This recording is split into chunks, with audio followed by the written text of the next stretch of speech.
Bonjour à toutes et tous, moi c'est Florence et aujourd'hui nous allons filmer une vidéo sur la technique pour fabriquer des cols. Alors les cols, c'est des sortes de petits coquillages en colimaçon qu'on voit sur ces fils par exemple. Donc ils sont généralement des sections fines avec de temps en temps une sorte de petit coquillage qui vient se poser sur ce fil. Alors, en fait, c'est formé à partir de deux brins, c'est un rotor à deux brins. L'un des brins est un sikansin. Vous trouverez le lien vers la vidéo pour faire ce fil en haut. Et puis, l'autre brin, c'est un fil du commerce. Donc là, j'ai choisi un petit fil de lin très fin qui ressemble à ça. C'est du lin cobweb et c'est très bien, surtout si vous ne savez pas quel fil choisir. Alors, le fil de rotor utilisé, évidemment, va avoir un sacré impact sur votre résultat final. Déjà, l'épaisseur va déjà avoir un impact. Personnellement, je vous recommande un fil qui sera au mieux aussi gros que au plus gros, aussi gros que votre fil dans les parties thin, et sinon, au mieux, plutôt plus fin. Ensuite, il y a la question de la couleur aussi. Par exemple, si vous faites avec un fil foncé, alors que votre sikansin est clair, les cols vont vraiment ressortir particulièrement dessus, comme vous pouvez voir sur ce petit essai. Si vous faites avec un fil clair, c'est plus la texture qui va ressortir que le rotor lui-même. Alors celui-là, c'est un essai que j'ai fait pour vous montrer ce qu'il ne fallait pas faire, c'est-à-dire que j'ai utilisé un fil déjà très tordu en S. Mon rotor va se faire en S, donc imaginez bien que le fil était déjà tordu assez fortement en S, c'est un fil de coton, et donc j'en ai rajouté de la torsion au point que ça me fait quelque chose de très très très twisté. Il y a des petits tortillons partout, des petites queues de cochon, quoi. Donc là, le fil n'est pas lavé, mais même en le lavant, j'atteindrai jamais un fil parfaitement équilibré après. Par contre, les cols sont pas mal. Mais bon. Voilà, donc ça, c'était le mauvais choix de fil. Pour celui-ci, le choix de fil était plutôt bon. Là aussi, l'écheveau n'est pas lavé, donc il a un léger twist résiduel, mais ça va s'en aller une fois que je l'aurai lavé ou passé à la vapeur. Par contre, donc pour celui-ci, j'ai utilisé un fil de commerce qui est de l'Alpaca Drops, qui est déjà aussi tordu en S. Et donc cette fois-ci, plutôt que de l'utiliser tel quel, j'ai commencé par le détordre sur mon rouet, de façon à pouvoir ensuite le retordre pendant le rotor en S et récupérer un fil d'apparence normale. Donc là, vous pouvez voir, on a presque l'impression que j'ai rien fait du tout, mais si j'avais rien fait, j'aurais eu un fil bleu foncé extrêmement twisté, extrêmement tordu. Donc ça peut être une solution si vous n'êtes pas sûr de quel fil utiliser, qu'il y a un fil qui s'accorde bien à votre sikansin en couleur, pensez éventuellement à le détordre en amont de notre fabrication des coils. Voilà. Pour le tutoriel, donc, je vais vous montrer avec ce sikansin, toujours le même, et ce fil de lin très fin, qui est la classification, c'est du cobweb, que j'ai trouvé sur Etsy, mais bon, vous trouverez sans doute plein de fournisseurs tout à fait adaptés. Et donc, on va voir maintenant comment réaliser ces coquillages. Alors, c'est un rotor à deux brins normal, donc vous allez faire un rotor classique, mais de temps en temps, on va venir empiler le fil sikansin sur l'autre, donc tendre fortement le fil de lin, laisser le colimaçon se former et pousser la fibre jusqu'à ce que ça nous fasse quelque chose de bien propre. Vous allez voir au fur et à mesure, je vais vous montrer. Et par contre, si on ne fait rien d'autre, le fil là va pouvoir se balader. Comme vous pouvez voir là, celui-là, il n'est pas bien ancré. Il a envie de se déplacer sur l'autre. Et donc pour éviter ça, pour obtenir quelque chose de bien comme sur celui-ci, ce qu'on va faire, c'est on va rajouter un petit ancrage de part et d'autre. Donc, premier point à retenir, bien choisir votre fil de rotor. Deuxième point à retenir, ne pas oublier d'ancrer de part et d'autre vos colimaçons. Donc maintenant, nous sommes face au rouet. J'ai commencé un petit peu le fil, donc vous pouvez voir mes petits colimaçons. Alors, comment régler votre rouet au départ ? Déjà, en termes de ratio, prenez le ratio le plus lent possible. vraiment le plus lent possible, c'est important. Déjà, d'une part, pour ne pas surtordre votre fil, et parce qu'il va y avoir beaucoup de manipulation avec les mains, donc ça prend un peu de temps à faire. Et d'autre part, parce que c'est encore un geste que vous n'avez pas l'habitude de faire généralement, donc comme toujours quand on apprend quelque chose de nouveau, il vaut mieux mettre quelque chose de lent. Le frein, là aussi, est important. Là, je vous conseille vraiment de mettre beaucoup de frein, enfin beaucoup, que le fil s'enroule assez rapidement, sans tirer tout le temps sur ce que vous êtes en train de faire, mais au moins qu'il n'y ait pas de latence lorsque le fil se bobine sur la bobine. Ici, vous constaterez que je n'ai pas une tête, un épinglier spécial pour les gros fils, pour les fils Fantasy. Donc j'utilise toujours l'épinglier classique de mon Fantasia. J'ai l'avantage quand même d'avoir des crochets bien larges, une ouverture bien large. Et là, l'ouverture de mon rouet suffit pour ces colts. Donc je n'ai pas besoin de rajouter quelque chose ou de changer de tête. Mais sachez que selon les rouets, vous serez peut-être un peu embêté pour faire ce fil sans une tête dédiée, sans un épinglier dédié. Ben voilà, donc c'est parti. Donc on va commencer le filage. Ah oui, ici, quand même un conseil encore important, c'est essayer de travailler le plus près possible de votre épinglier.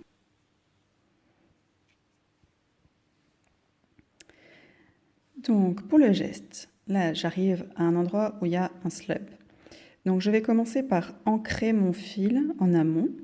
Et pour ça, je vais venir guider avec mon doigt le fil en remontant un petit peu, le fil de retors, et le faire redescendre pour faire comme une petite ligature ici. Alors, je ne sais pas si vous voyez. Vous voyez, j'ai fait juste un petit aller-retour globalement avec le fil, ce genre de choses. Ah. Toc, toc. Et donc, maintenant que là, j'ai ancré mon fil, vous voyez, je suis remontée un petit peu et puis je le redescends. Là, maintenant, je vais m'empresser de tenir celui-là plus tendu et dans le même axe que le fil et laisser le gros s'enrouler, comme quand on faisait du fil flammé.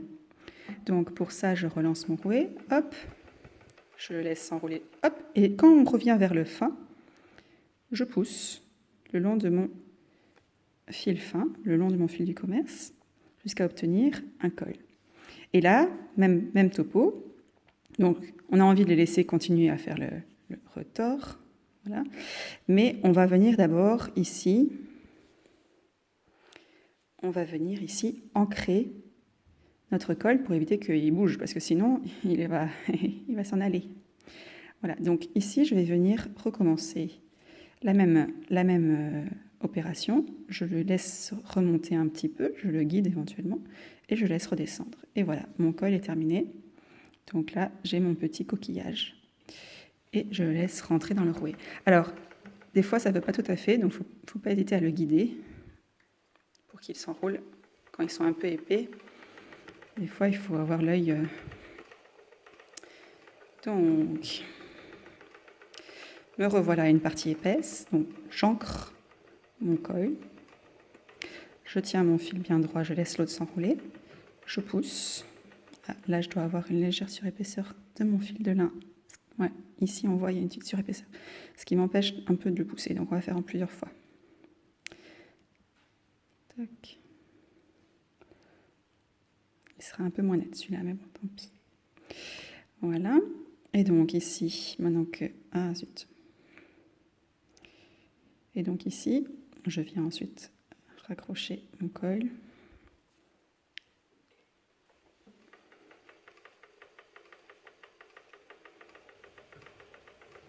Vous voyez ma petite ligature? Bon, là, elle se voit un peu. Là aussi, elle se voit un peu, mais globalement, dans le fil, ça passe tout à fait. Et vous voyez, le col qui s'est bien formé et qui ne peut pas bouger plus que ça. On continue. On arrive à nouveau à une partie épaisse. Je guide le fil vers le haut, je le reguide vers le bas. Je le tiens bien droit. Hop. Je pousse. Alors, si vous poussez plus ou moins fort, vous aurez un col plus ou moins dense. Donc, ensuite, une fois que le col est fini, je viens le refixer avec ma petite ligature et je redescends.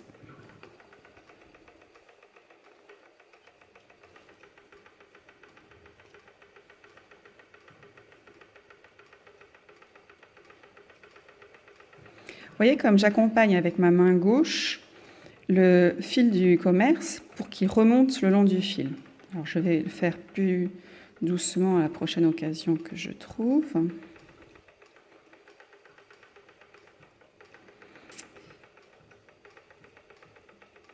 Voilà, donc là j'arrive à une partie épaisse. Je vais donc remonter. Vous voyez, c'est comme si je pinçais au niveau de là où je voulais faire un pli. Je pince et je continue de tourner. Je remonte sur peut-être 1 cm, 1 cm et demi et je redescends ensuite.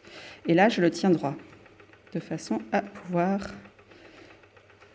faire mon coil.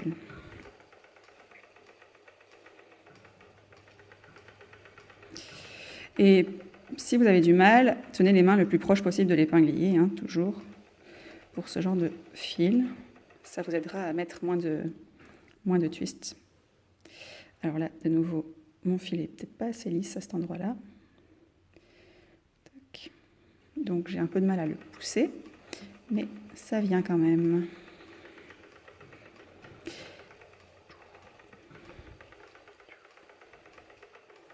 Ah, là j'avais une partie épaisse, donc je l'accroche.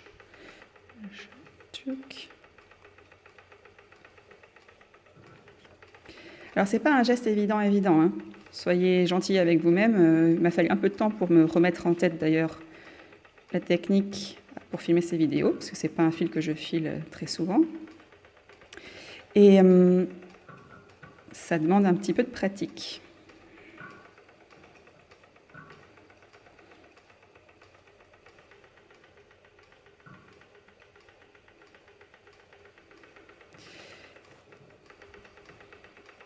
Donc à chaque fois, vous voyez bien, hein, on arrive à une partie épaisse, on ancre en amont, on laisse s'enrouler, on pousse et on ancre en aval. Et voilà comment on fait un coil. C'est mignon. Donc dans la catégorie des problèmes, vous pouvez rencontrer un certain nombre de soucis ou de choses qui font que ça ne ressemble pas particulièrement à ce que je vous ai montré. Alors, qu'est-ce qu'on peut avoir? Déjà, vous pouvez oublier d'ancrer vos cols. Donc quand vous n'ancrez pas vos cols, quand vous filez, ça a l'air très bien. Et puis en fait, quand vous sortez de la bobine, vous vous rendrez compte que ça bouge dans tous les sens et que ça n'a pas gardé le côté coquillage. Bon, ça, vous le saurez pour la prochaine fois. Il faut bien les ancrer. Un autre problème que vous pouvez rencontrer, c'est que vous ne tassez pas assez vos cols entre deux ligatures. Alors ça peut arriver. Je vais vous montrer ce que ça donne. Donc là, je fais ma ligature ici. J'ai mon col que je m'apprête à pousser.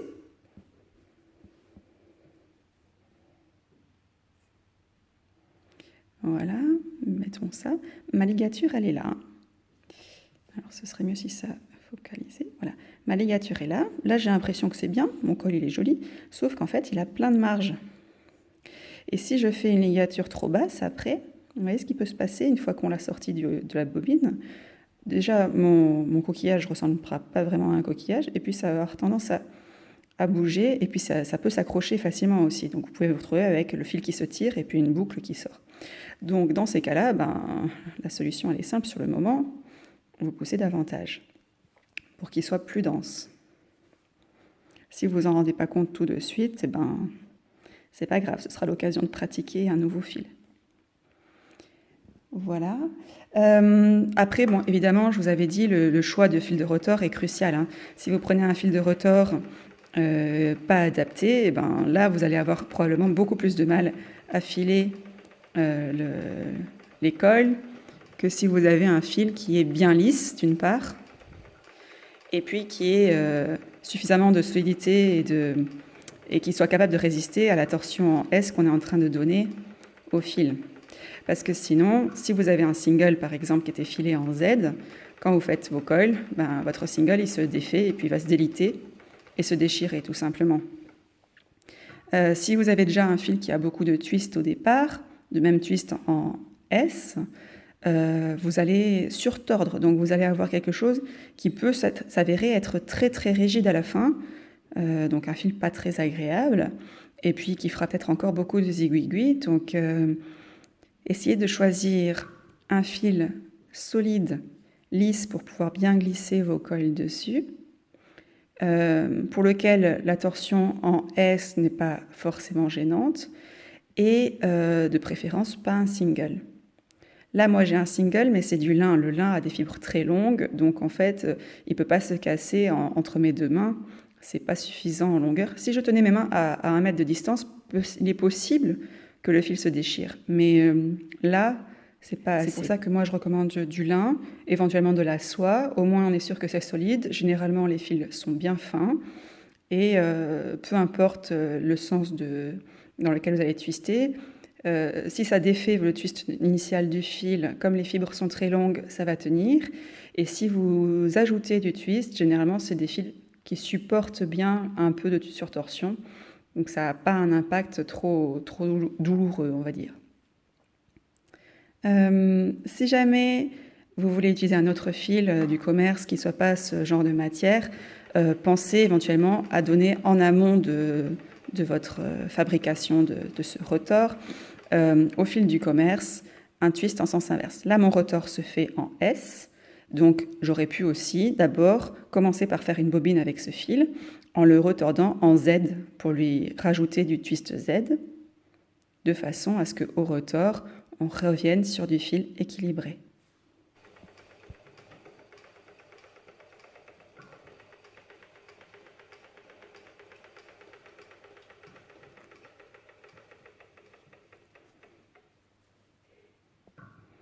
Ça, c'est avant de pousser le fil. Et quand je pousse, voilà. Donc plus on pousse et plus c'est dense. Si je pousse beaucoup, si je pousse moins, si je pousse pas assez, ça me donnera quelque chose qui va bouger. Donc il faut quand même pousser un minimum. Là, ça va être plus gonflé. Et si je pousse beaucoup, là, on verra plus une petite dose de aiguille bien dodue. Moi, je les aime bien comme ça, donc je les pousse pas mal. Après, à vous de voir comment vous aimez.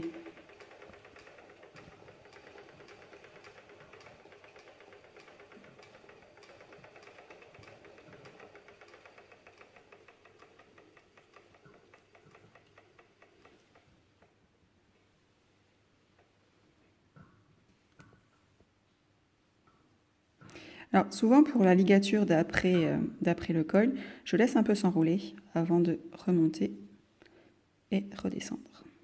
Alors un point important, c'est, vous voyez, je laisse pratiquement jamais la torsion remonter trop loin dans mes fils, simplement pour pas risquer de défaire le twist de mon sequencing, parce que sinon la torsion remonte et après ça peut se déchirer, surtout dans les parties épaisses. Donc dans ces cas-là, vous voyez, je tiens toujours bien ma zone de twist de façon à ce qu'elle ne remonte pas trop loin.